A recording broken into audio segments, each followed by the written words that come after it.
ating service. So, bago natin tawagin yung mag-testify sa mga answer prayer,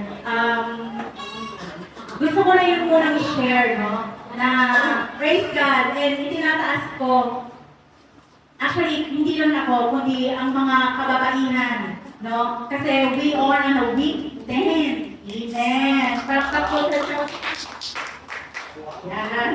Nagalat sila. So, we are on week 10, and on Monday, ang ating mag-lead ng ating reflection for the week 11. Salamat po sa Diyos. And isa rin po itong paanyaya sa mga women's na nandiyan.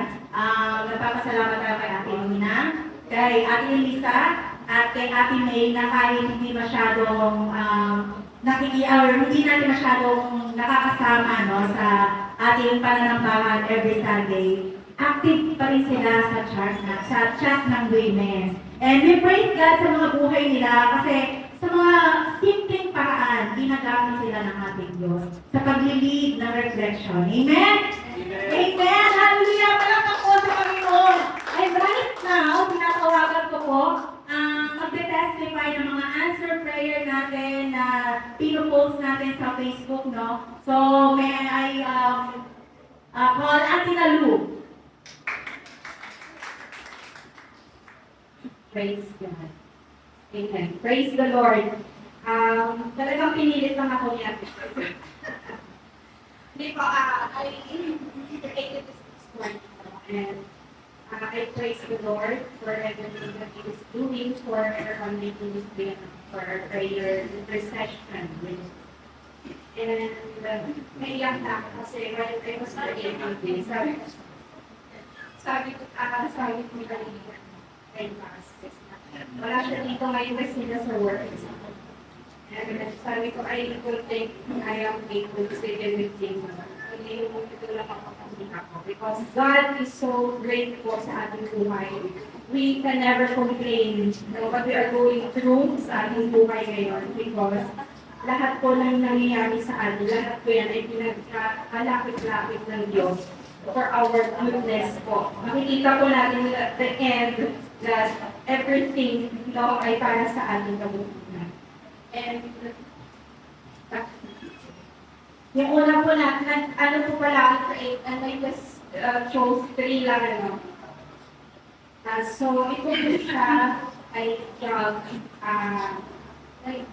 request po siya sa atin to pray, for the approval of my husband's work, na nasa proposal na.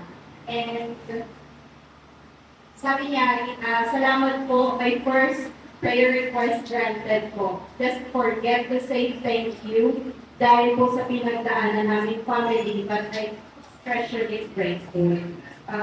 So, ibig sabihin po, lahat po tayo may pinagdadaanan, di ba, sa buhay. And yung ito po sa kanya, unang request pala niya na answered ni Lord sa kanya, but I know, we know na God is still working, di ba? God is working in their lives. At alam kong sasagutin ng Diyos yun sa tamang panahon ang mga request din po niya about sa kapatid po niyang nagkaroon ng addiction, and we break that addiction in the name of Jesus. And yung second po ay yung healing. So, ito po siya, ay isa po siya teacher, public school teacher, and so, isahin niya nakita, di ba? So, sabi niya, mahirap po maging guro, lalo na sa generation ngayon. God's grace lang po lahat na makayanan namin. Salamat po. So, alam naman natin yung teacher, di ba? Sobrang dami ng mga students na hawak nila. So, ako pa nga lang na isa pa lang, stress ka na sa isang bata pa lang, di ba? So, how much more na napakadami. So, ipag-pray din po natin ang mga teacher ng mga anak natin, no? Kasi they are handling a lot of students na hindi po din po natin alam ang pinagdadaanan po nila sa buhay nila, diba? So we also pray for them. And then next po, ang papakita ko ay isang pastor. Okay, so yung request po niya, God's miracle healing and His provisions. I am a pastor and a cancer stage 3B patient. So it's NHL, sa white blood cells po niya. And alam naman natin na yung white blood cells, yan po yung nagpo-fight, diba, sa disease. And next slide po. So, hindi ko pala siya masyadong kita. So, sinend po niya yung journey niya from 2014, 2017, 2018, 2019, 2020, 2024, and ngayon po, 2025, he is recovered na po, but we are also praying for his continuous healing, complete healing. Amen po. And dito po na nakikita natin that this September kasi he's already preaching.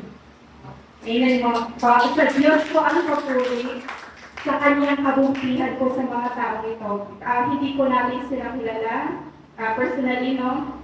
But God has put this in His church to pray for them. And we are so grateful na tayo po ay ginagamit ng Diyos because this is just a small part of His ministry. Sobrang napakadami pa po. Kaya sa church po na ito, alam po na pinubuksan po ng Diyos unti-unti ang mga ministries po at lahat po tayo ay gagamitin ng Diyos into more greater works of His kingdom. At alam po na hindi lang tayo dito, hindi lang sa Philippines, maybe someday, God willing, no, ay aabot po tayo outside the Philippines. And all this, no, to God be all the glory.